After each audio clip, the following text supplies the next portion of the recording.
राम राम मेरे सभी मित्रों को। मैं हूं आपका अपना भानु प्रताप सिंह बलोरिया। तो हम जा रहे हैं कुंभ की यात्रा हमारी कल से जम्मू से शुरू हो चुकी है। तो आज हम आए हैं हरियाणा। तो हरियाणा में रुके हम यहाँ पे जहाँ पे भगवान कृष्ण ने गीता का उपदेश दिया था, महाभारत हुई थी कुरुक्षेत्र में, वहाँ पे है। यहाँ पे देख सकते हैं आप, ठंड भी है यहाँ पे, कोहरा है, कोहरा पड़ा हुआ है यहाँ पे। ऐसे जम्मू में इतनी ठंड नहीं थी पर यहाँ पे ठंड हो गई है। तो ठंड से हमें इतना असर पड़ता नहीं क्योंकि हम ठंडे इलाके के बंदे ही हैं। पर ऐसे हम आए हैं यहाँ पे, आप देख रहे हैं, घूम रहे हैं, मंदिर में आए हैं माथा टेकने। अब ये पहला स्टे हमने यहीं पे किया है, तो आगे भी दिखाते रहेंगे आपको, जुड़े रहे मेरे साथ। जय माता दी।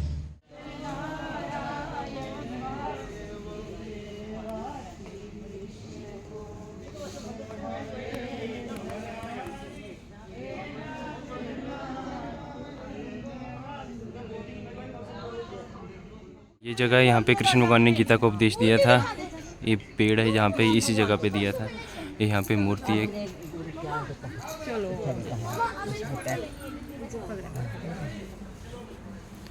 ये मूर्ति भी बनी है कृष्ण भगवान अर्जुन की, ये चरण कमल।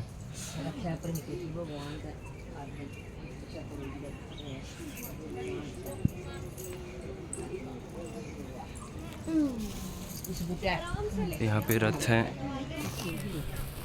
कृष्ण भगवान अर्जुन ये रथ पे बैठे हुए हैं।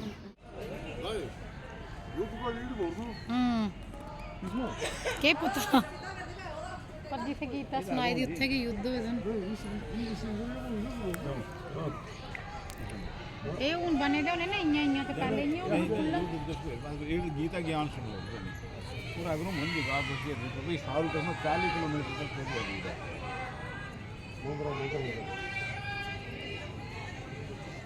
भाई बंधुओं को देख करके अर्जुन को मोह हो गया था कि मेरे काका, मेरे ताऊ, मेरे भाई, मेरे बंधु, मेरे गुरुजन तो अपने हैं, प्रभु मारू तो कैसे मारू। तब भगवान कृष्ण जी ने कह दिया कि अर्जुन, आज आप इन कौरवों को मारो ना मारो, लेकिन मारे यहाँ पर सभी जाएंगे, क्योंकि धर्म और अधर्म का युद्ध था। हे अर्जुन, आज मैं आपको ऐसी दिव्य दृष्टि, ऐसी शक्ति, ऐसी भक्ति देने जा रहा हूँ जो युगों युगों तक ऋषि मुनियों ने मेरे लिए बड़े बड़े जप किए गए हैं, तप किए गए हैं, योग किए गए हैं, और ऐसा रूप दिव्य दर्शन मैंने उनको भी नहीं दिखलाया। तब प्रभु जी इसी पेड़ के सामने, जो पेड़ आप ऊपर रथ के पास देख के आ रहे हो, इसी पेड़ के सामने भगवान कृष्ण जी ने अर्जुन को विराट रूप के दर्शन कराए थे।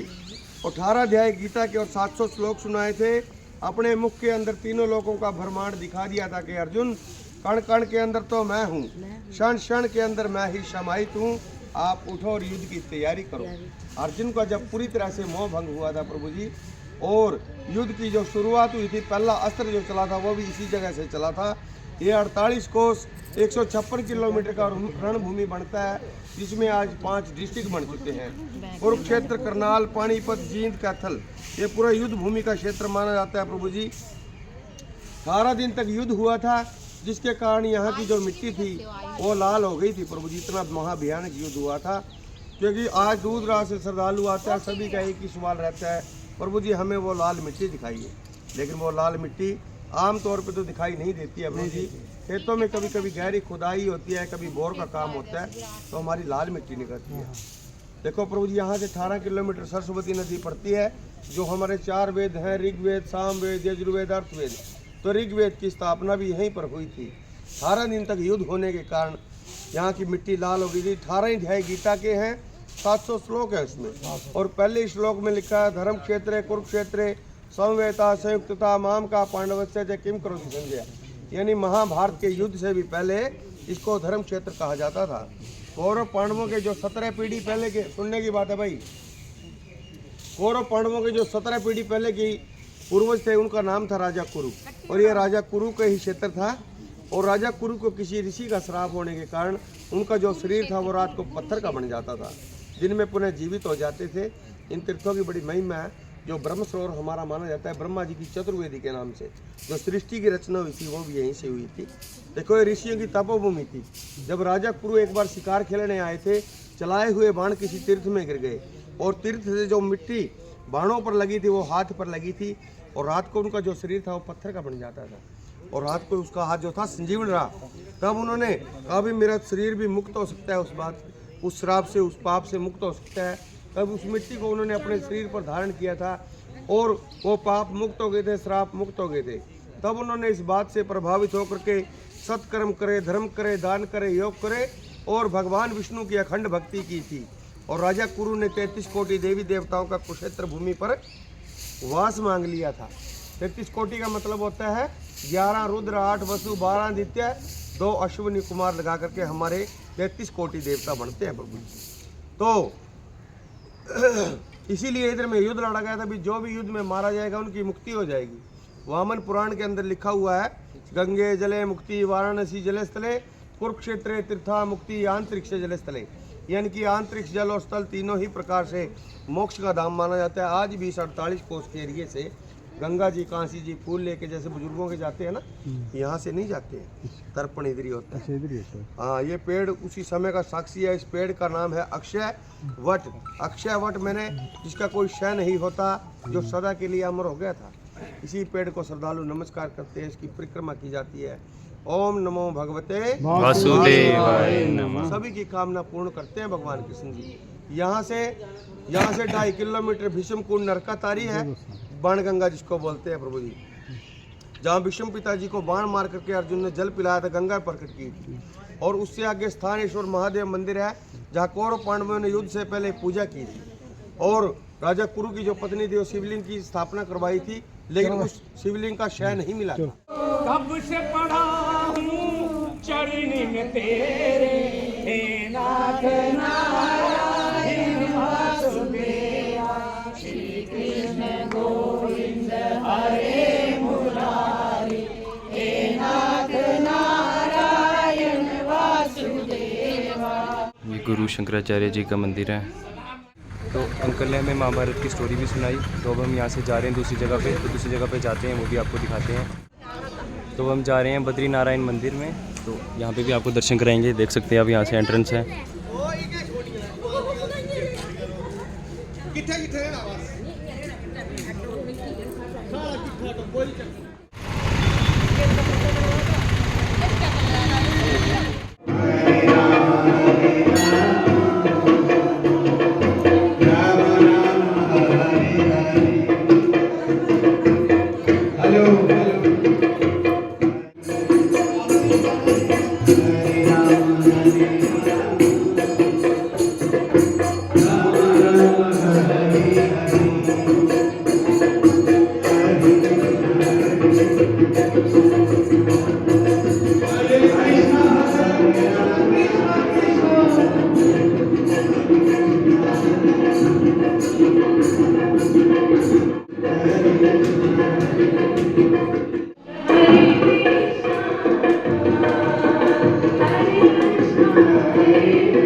ये सरोवर है। यहाँ पे जब भीष्म पितामह को प्यास लगी थी, जब वो शैया पे थे, तो अर्जुन जी ने तीर मार के बाण गंगा यहाँ पे प्रकट की थी और उनको उनकी प्यास बुझाई थी।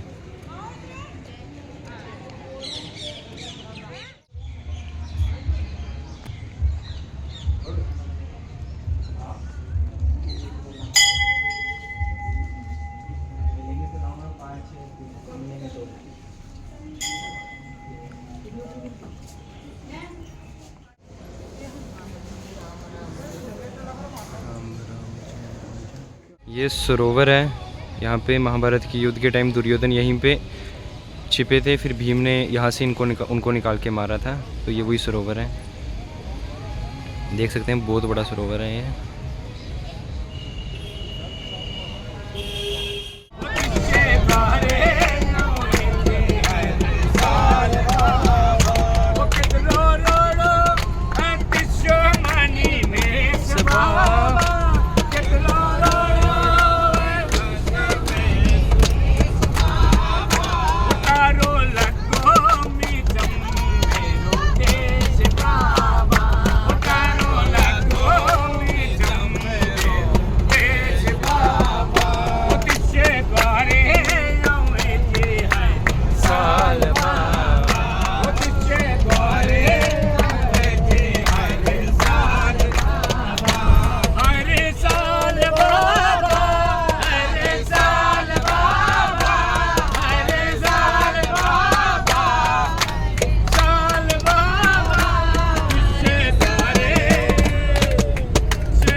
कुरुक्षेत्र से हम वापस आ चुके हैं। अब जा रहे हैं हम प्रयागराज के लिए।